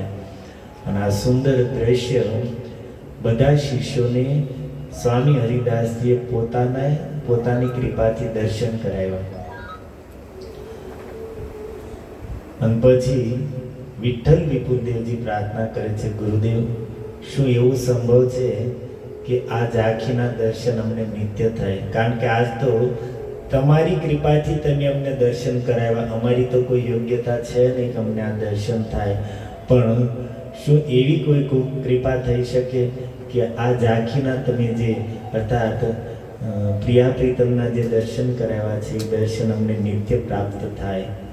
સ્વામી હરિદાસજી જ્યારે કીધું, વિઠ્ઠલ વિપુલદેવજીને કહે છે, જાઓ અંદર જે રંગમહેલ દેખાય છે ત્યાં જાઓ અને ત્યાંથી ઠાકોરજીને લઈને આવી જાઓ. અને સ્વામીજીના કહેવાથી ભગવાન એ જ સમયે રાધા કૃષ્ણ અંદર જે લીલા કરતા હતા નિત્ય વિહાર, બંને એક થઈ ગયા અને મૂર્તિના રૂપમાં થઈ ગયા. અને એ જ બાંકે બિહારી. અને વિઠ્ઠલ વિપુલદેવજી પછી લઈને આવ્યા. સ્વામી હરિદાસજી જ્યારે ભગવત ધામમાં ગયા પછી વિઠ્ઠલ વિપુલદેવજીની સામે ભગવાન દર્શન દેવા માટે આવ્યા. એની સેવાથી પ્રસન્ન થઈને તો વિઠ્ઠલ વિપુલદેવજી આંખો બંધ કરી દીધી. મારા ગુરુ વગર હું તમારા દર્શન નહીં કરું. નિષ્ઠા જો ગુરુદેવમાં કે સાક્ષાત ભગવાન સામે આવ્યા તો વિઠ્ઠલ વિપુલદેવજી આંખો બંધ કરી દીધી કે ગુરુદેવની કૃપાથી તમે મળ્યા છો તો એમની વગર હું તમારા દર્શન પણ નહીં કરું. તો તેમ લોકો વૃંદાવનમાં જ્યાં નિધિવનમાં સ્વામી હરિદાસજીની સમાધિ છે ત્યાં બાકે બિહારી ત્યાં વિઠ્ઠલ વિપુલદેવજીની સમાધિ પણ બાજુમાં છે. અને એ દ્રશ્ય એ ફોટો ઘણીવાર જોયો હશે કે સ્વામી હરિદાસજી બેઠા છે ને એની ગોદમાં એક બાજુ બાકે બિહારી બેઠા છે ને એક બાજુ રાધા રાણી બેઠા છે. રાધા કૃષ્ણ ગોદમાં બેઠા છે. શું કામ? એટલા માટે કે વિઠ્ઠલ વિપુલદેવજીને એ રૂપમાં ભગવાને પછી દર્શન આપ્યા કે હરિદાસજીની ગોદમાં બંને રાધા કૃષ્ણ બેઠા છે. તો અદ્ભુત મહિમા છે ભાઈ ગુરુ સેવાનો. તો એટલા માટે રામાયણમાં ત્યાં સુધી કહી દીધું કે ગુરુ બિન ભવ નિધિ તરહી ન કોઈ, જો શિવ વિરિંચી સમ હોય. શિવજી અને બ્રહ્માજી સમાન સમર્થ વ્યક્તિ પણ ગુરુની કૃપા વગર ભવસાગરને પાર નથી થઈ શકતો. એટલા માટે પ્રત્યેક વ્યક્તિએ ખાસ કરીને સનાતન ધર્મમાં તો આપણે શબ્દ જ છે, ગુરુ ન કર્યા હોય ને શું કે? ગુરુ ન કર્યા હોય ને નુગરા કે. કમસે કમ પોતાની જાતને એટલી તો ઉપર વ્યક્તિએ ઉઠાવી જ જોઈએ કે યોગ્ય, સમર્થ અને પ્રમાણિક સંપ્રદાય અંતર્ગત જોડાણેલા, પરંપરાથી જોડાણેલા કોઈ મહાપુરુષને ગુરુના રૂપમાં ધારણ કરે અને એમની કૃપા અર્થાત એમના આદેશનું પાલન કરીને એ પ્રમાણે ગુરુની કૃપાથી ભવસાગર તરી શકાય. ગુરુની કૃપાથી ભવસાગર તરવું બહુ સહેલી વાત છે, પોતાના પ્રયાસથી તો અસંભવ વાત છે. દ્રષ્ટાંત આપ્યું છે રામાયણમાં કે કોઈ ગંગાજીને પાર કરવી હોય તો એ તો મોટા મોટા હાથીઓ પણ ગંગાજીને પાર ન કરી શકે, કારણ કે ગંગાજીનો પ્રવાહ એમાં તાણ જ એટલું હોય કે હાથીઓ પણ તણાઈ જાય. પણ એ જ ગંગાજી પર જો કોઈ રાજા પુલ બનાવી દે તો નાની એવી કીડી પણ એ પુલ ઉપર ચડીને ગંગાજીને પાર થઈ જાય. એમ ગુરુની કૃપા છે એ ભવસાગર માટે, ભવસાગર તરવા માટે પુલ સમાન છે. બાકી પોતાના પ્રયાસથી તો અસંભવ વાત છે. સુદામાજીનું આ પાવન ચરિત્ર ભગવાનની ભક્ત વત્સલતા તો છે જ, ભગવાનના ઉદાર સ્વભાવનું તો વર્ણન છે જ, પણ સાથે સાથે ભગવાન આ પ્રસંગને નિમિત્તે આપણને લોકોને ગુરુની મહિમા બતાવી રહ્યા છે. ગુરુનો જગતમાં શું મહિમા છે. અને ભગવાન કહે છે ગુરુર અનુગ્રહેણ એવ પુમાન પૂર્ણ પ્રશાંતયે. હે મિત્ર, ગુરુના અનુગ્રહથી જ, ગુરુની કૃપાથી જ વ્યક્તિ પુમાન પૂર્ણ પ્રશાંતયે જીવનમાં પૂર્ણતા પ્રાપ્ત કરે છે અને સાચી શાંતિ પ્રાપ્ત કરે છે. હવે સુદામાજી બોલે છે. અત્યાર સુધી તો ભગવાન જ બોલી રહ્યા છે. હવે સુદામાજી કહે છે કિમ અસ્માભિ નિવૃત્તમ દેવ દેવો જગદગુરુ ભવતા સત્ય કામેન યેશામ વાસો ગુરુ ભવત.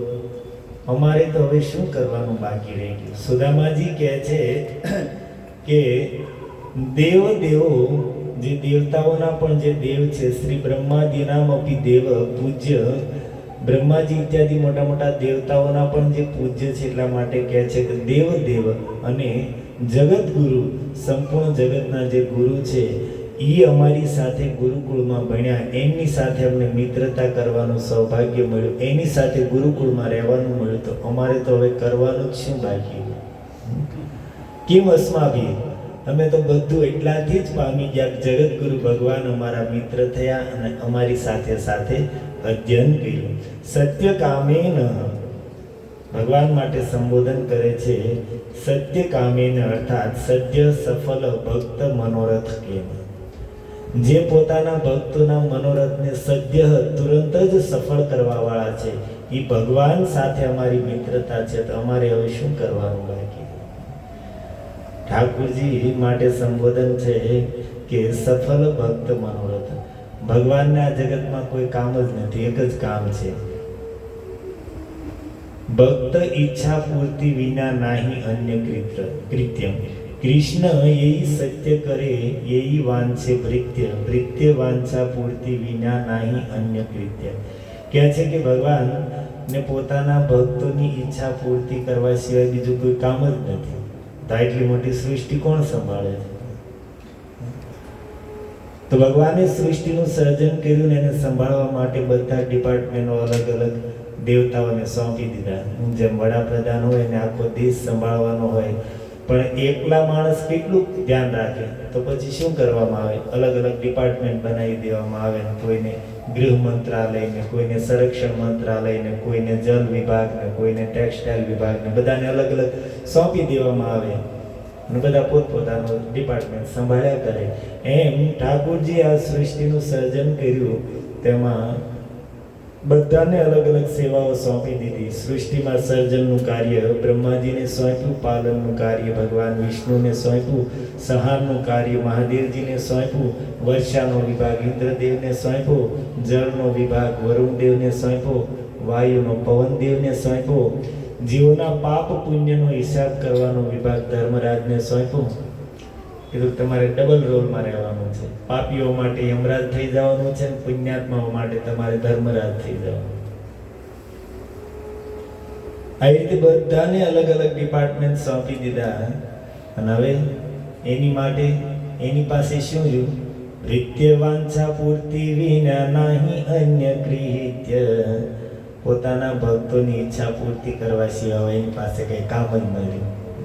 અને એટલા માટે અહીંયા કહે છે સત્ય કામેન, અર્થાત સત્ય સફળ ભક્ત મનોરથ. પોતાના ભક્તોના મનોરથને પૂર્ણ કરવા જ જેનું એકમાત્ર કાર્ય છે, એ જગત ગુરુ દેવ સાથે અમારે મિત્રતા છે. અમે એની સાથે ગુરુકુળમાં રહ્યા છીએ. તો સુદામાજી કે અમારે તો હવે કિમસમાં આવ્યું, શું કરવાનું બાકી રહ્યું? અમારું તો બધું જ આપમેળે પૂર્ણ થઈ ગયું.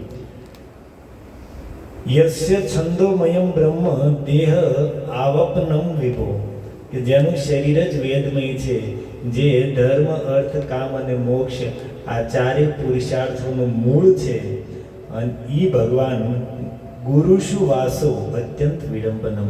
ઈ ભગવાન ગુરુકુળમાં રહે છે. આ તો વિડંબના, આ તો એક વિચારવાની વાત છે કે વેદ જેનું શરીર છે અને ધર્મ અર્થ કામ અને મોક્ષની પ્રાપ્તિનું જે મૂળ સાધન છે, એ ભગવાન પણ ગુરુ પાસે ભણવા જાય. વિડંબનો, આ તો ખાલી એક મનુષ્ય લીલા માત્ર છે. જાકી શ્વાસ સહજ શ્રુતિ ચારી, સો હરિ પડે કૌતુક ભારી. જેના શ્વાસમાંથી વેદ પ્રગટ થયા હોય અને ભગવાન ગુરુ પાસે ભણવા જાય, આ તો કૌતુકની વાત છે.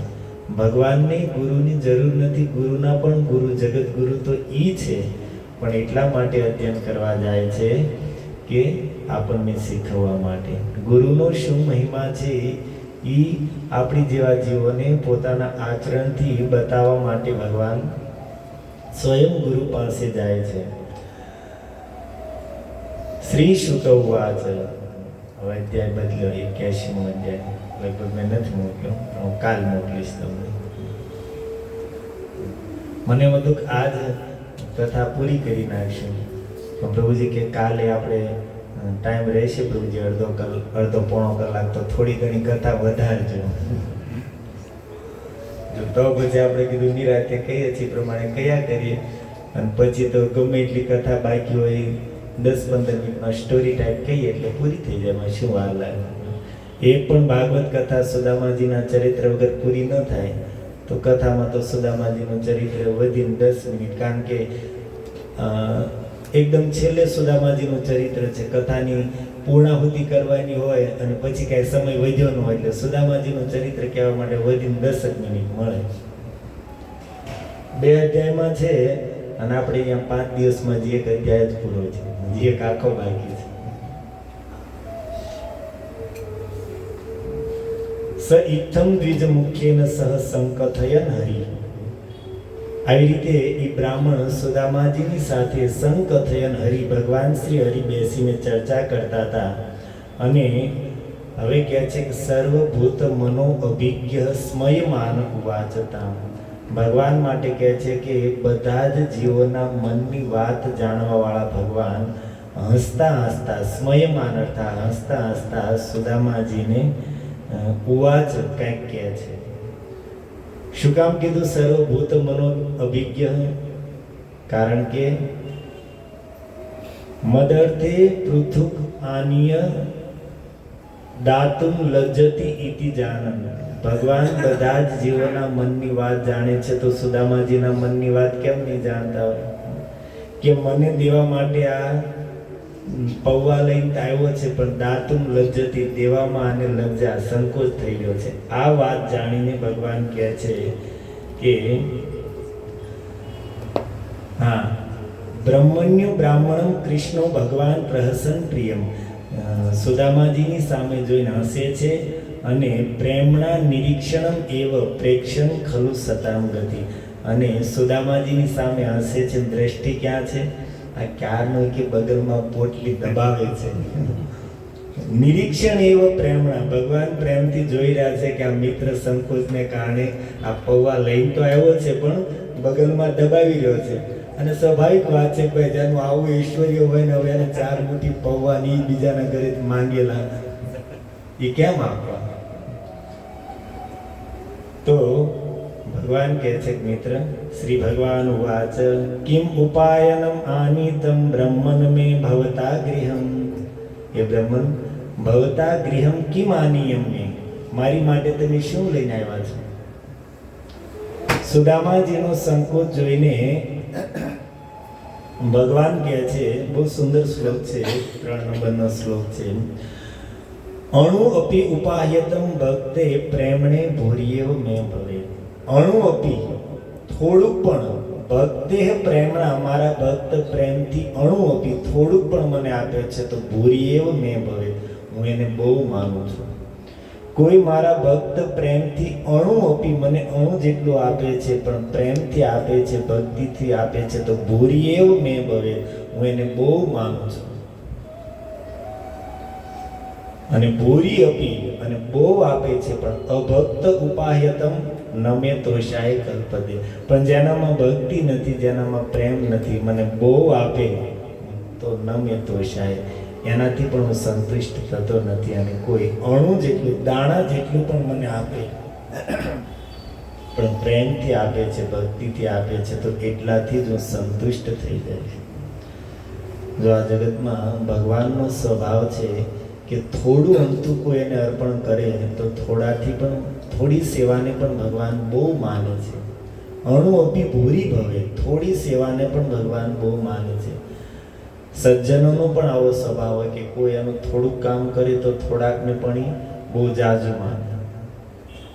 ભણતા ત્યારે ભારતેન્દુ હરિશ્ચંદ્ર ને ઈશ્વરચંદ્ર વિદ્યાસાગર ને આ બધા સેવાભાવી મહાનુભાવોની કથાઓ આવતી. હવે તો લગભગ નહીં આવું બધું આવતું હોય.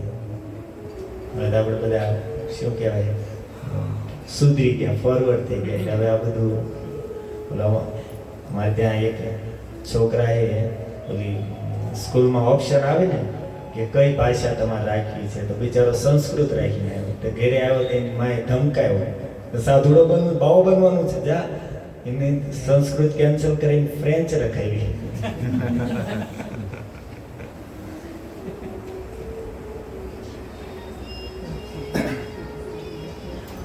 તો એ વખતે એક પ્રસંગ હજી યાદ છે. ભારતેન્દુ હરિશ્ચંદ્ર, ધન તો એની પાસે ઘણું હતું, પણ સમાજ સેવામાં, લોકોની સેવામાં બધું જ ખાલી થઈ ગયું. અને એક સમય એવો આવ્યો કે એની પાસે ડાક અથવા ટપાલ માથે લગાડવાની ઓલી ટિકિટ હોય એ લેવાના પૈસા નહોતા. લોકો પત્ર મોકલતા પોતાની જિજ્ઞાસાઓ માટે, પોતાની કંઈક જાણવાની ઈચ્છાઓ કે કંઈક પ્રશ્ન હોય કંઈક સમાધાન માટે. તો એ સમયે તો ફોન ઇત્યાદિની વ્યવસ્થા હતી નહીં, પત્ર દ્વારા જ કાર્ય થતું. આજે પણ પ્રભુપાદજીના કેટલાય લેટરો છે, એના શિષ્યો એને પૂછતા પત્ર દ્વારા, પ્રભુપાદજી જવાબ દેતા. તો ભારતેન્દુ હરિશ્ચંદ્રજી લોકો એની પાસે જિજ્ઞાસાઓ માટે અનેક પ્રશ્ન પત્ર માટે મોકલતા અને બધાના જવાબ એણે લખીને કાગળ કુરિયર તૈયાર રાખ્યા. પણ એની પાસે પૈસા નહોતા કે ડાકની ટિકિટ લઈને એની પર લગાડી શકે. આવડો મોટો થપ્પો જ એના ટેબલ ઉપર પ્રશ્નોના ઉત્તરનો. પણ એ સમયે ટિકિટનો ભાવ તો શું, 1 પૈસા 2 પૈસા પણ નહોતા. પણ એટલી પણ વ્યવસ્થા એની પાસે નહોતી. જે પહેલા ધનવાન હતા પણ સેવામાં ઉદારતામાં આજે એટલી પણ વ્યવસ્થા નથી રહી.